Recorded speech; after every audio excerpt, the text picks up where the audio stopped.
نابالغ ہونے کی وجہ سے اس پہ عقل و شعور کی کمی ہے۔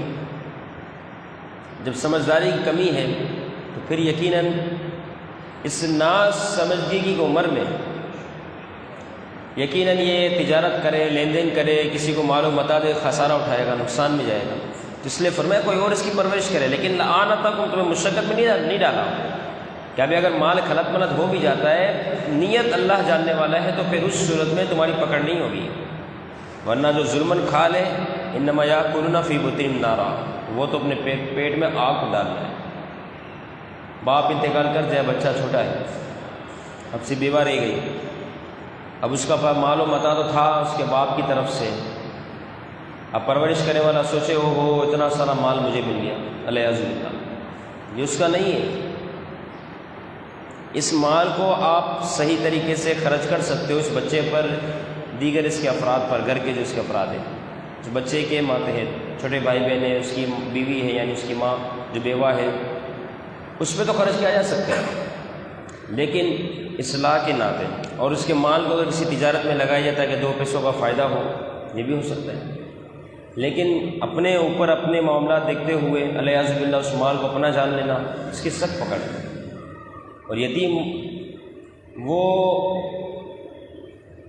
جسامت رکھتا ہے، یتیم کی وہ شان ہے جو محبوب علیہ السلام نے بیان فرمایا کہ یتیم کے سر پر کوئی شفقت سے ہاتھ پھیرتا ہے، اللہ رب العزت ہر بال کے عوض اسے نیکی عطا فرماتا ہے، کیونکہ یتیم ہے، یہ چھوٹا بچہ ہے، اس کے سر پہ باپ کا سایہ نہیں۔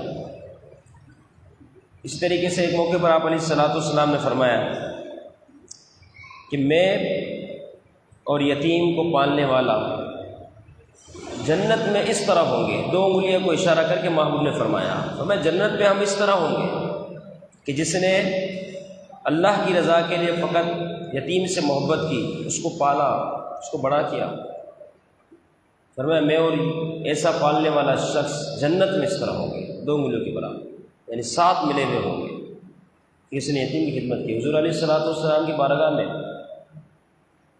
یتیم بچہ آ گیا، محبوب کی بارگاہ عرض کرنے لگے یا رسول اللہ صلی اللہ علیہ وسلم، آپ 3 دن ہو گئے کچھ کھایا نہیں، بیوہ ماں ہے، چھوٹی بہن ہے، کچھ بھی نہیں کھایا۔ حضور علیہ السلام کی طرف دیکھنے لگے، حضرت بلال حبشی رضی اللہ تعالیٰ عنہ سے فرمایا جائیں ازواج مطہرات کی طرف اور ان سے کہیں کہ جو کچھ ہے پیش کر دیں۔ بلال حبشی رضی اللہ تعالیٰ عنہ جاتے ہیں، تمام ازواج مطہرات کی طرف جاتے ہیں، فقط سب ملا کے 21 کھجوریں ہاتھ میں آئی، 21 کھجوریں، 2 جہاں کی نعمتیں ہیں ان کے خالی ہاتھوں میں، 2 جہاں کی نعمتوں کے مالک ہیں لیکن ہاتھ خالی، گھر خالی، اس چیز کی تمنا ہی نہیں، اس چیز کی آرزو ہی نہیں۔ 21 کھجوریں دی گئی، بلال حبشی رضی اللہ تعالیٰ نے 21 کھجوریں لے کر حاضر ہوئے، محبوب علیہ السلام نے ان 21 کھجوروں کو لیا، اپنے ہاتھ میں لینے کے بعد کچھ پڑا اور پھونک ماری، یعنی برکت کی دعا دی۔ حالانکہ یہ بات یاد رکھیں یہ 21 کھجوریں کوئی عام کھجوریں نہ ہوئی، حضور نے برکت کی دعا کر دی۔ بلال حبشی تو خود فرماتے ہیں کہ محبوب جب کسی کو 3 کھجور عطا کر دینا تو وہ 30 سال تک بھی کھاتا رہے، ختم نہیں ہوگی، محبوب عطا فرماتے ہیں۔ یا تو 21 کھجوریں، فرمایا یہ لے بیٹا، 7 تیری ہے، 7 تیری ماں کی ہے اور 7 تیری بہن کی ہے، اور اسے کھانا، شیر ہو کر کھا۔ اور کھانے کا طریقہ بتا دیا، ایک صبح کھانا، ایک شام میں کھانا، فقط 1 کھجور بس کافی ہے تیرے لیے، ایک صبح ایک شام۔ بچہ خوش ہو گیا، بچہ چلا گیا۔ جیسے بچہ اس حجرہ مبارکہ سے باہر تشریف لے جاتا ہے، پیچھے معاذ بن جبل رضی اللہ تعالیٰ عنہ دوڑتے ہوئے جاتے ہیں، اس بچے کے سر پہ ہاتھ پھیرتے ہیں، پھر دعائیں دیتے ہیں۔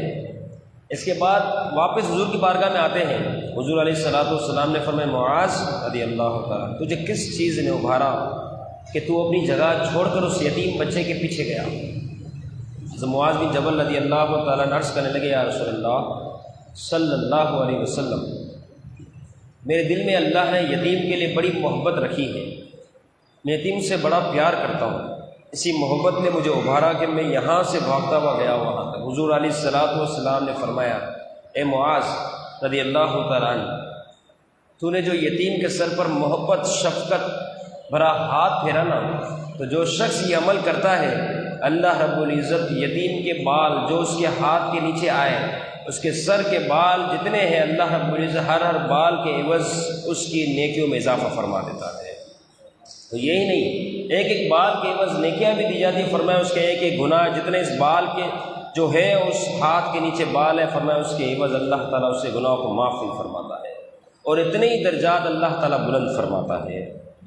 تو یہ شان ہے ہمارے بزرگان دین نے یہ یتیموں پر شفقت کرنے کا خاص طریقہ بتایا اور کر کے بھی بتایا ہے۔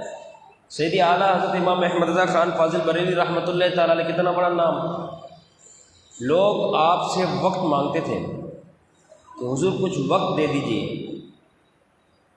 ہزاروں محبین، عقیدت مند، اتنے مریدین، اتنے چاہنے والے، لیکن یہ میرے امام کے پاس چونکہ وقت ہی نہیں ہوتا تھا، بہت کم آنا جانا ہوتا، باقی تحریری صورت میں اب لگے رہتے، دین کا کام کرتے رہتے۔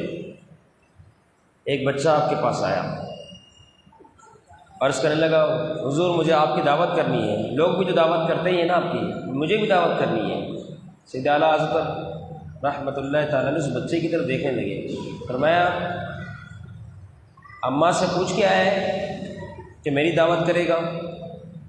بچہ کہتے جی ہاں پوچھ کے آیا۔ ابا سے بھی پوچھا ہے؟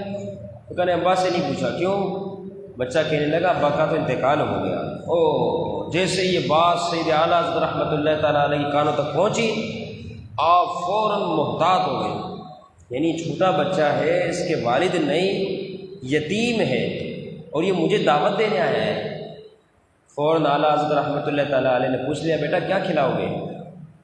اس بچے نے کہا چنے کھلاؤں گا، اور مکئی کی جو روٹی ہوگی والدہ کو میں نے کہہ دیا ہے کہ وہ والدہ بنا دے گی۔ اب اعلیٰ حضرت رحمۃ اللہ تعالیٰ علیہ کو اس وقت چونکہ علیل تھے، اور چنے اور اس قسم کے معاملات سے ڈاکٹر نے سختی سے منع کیا تھا کہ یہ نہ کھائے گا۔ اب یتیم نے بات کیا کر لی، ایک تو دعوت دینے کا کہہ دیا، حالانکہ اتنی مصروفیت، دوسرا کھانے کے لیے کیا آفر دی جا رہی ہے، وہ غذا جس کا کھانے سے انکار ہو سکتا تھا، جس کو ڈاکٹر نے کھانے سے منع کیا، لیکن اعلیٰ حضرت رحمۃ اللہ تعالیٰ علیہ کیونکہ سمجھ گئے نا یتیم ہے، حضور نے بڑے ان کے فضائل بیان کیے ہیں، یہ کوئی عام سے نہیں، یتیم ہے یہ۔ اس کے بعد کیا ہوا، اعلیٰ حضرت رحمۃ اللہ تعالیٰ فرمانے لگے آپ کون سا مجھے وقت دیتے ہیں؟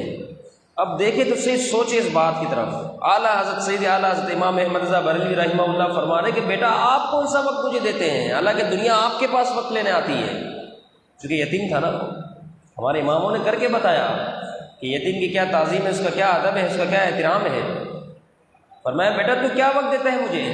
اور ایک اور حضرت ایوب رحمہ اللہ صاحب تشریف فرما دے، فرمایا ایک اور ان کو بھی لے کر آؤں اگر تیری اجازت ہو۔ تو بچہ کہتا ہے جی جی حضور آپ انہیں بھی لے آئیے گا، اور کل اور پرسوں پہ میرے پاس کچھ وقت نہیں ہے، اگر آج ہی آپ زور کے بعد تشریف لے آئے۔ اب بتائیں دعوت بھی دی جا رہی ہے اور ٹائم کیا بتایا جا رہا ہے، حضور آج ہی آپ تشریف لے آئے تو زیادہ بہتر ہے۔ اعلیٰ حضرت رحمۃ اللہ تعالیٰ علیہ فرماتے ٹھیک ہے زور کی نماز کے بعد ہم حاضر ہو جائیں گے۔ وقت کا امام جہاں سے گزر جائے وہاں لاکھوں لوگ جمع ہو جائیں، وہ وقت کا امام ان سے پوچھ رہے ہیں بیٹا آپ کے پاس ٹائم ہے؟ کب ٹائم ہے آپ کے پاس؟ یہ ہے تقویٰ پرہیزگاری، یہ ہے حدیث پر عمل کر کے بتانا۔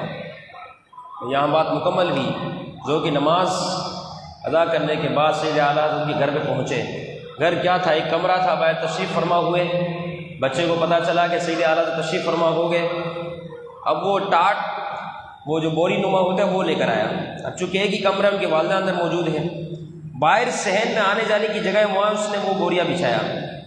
اعلیٰ حضرت رحمۃ اللہ تعالیٰ اتنا بڑا وقت کا امام جبہ اوپر کرتے ہیں اور اس ٹاٹ کے اوپر، اس بوریے کے اوپر چلنے کی جگہ پر تشریف فرما ہو جاتے ہیں، بیٹھ جاتے ہیں۔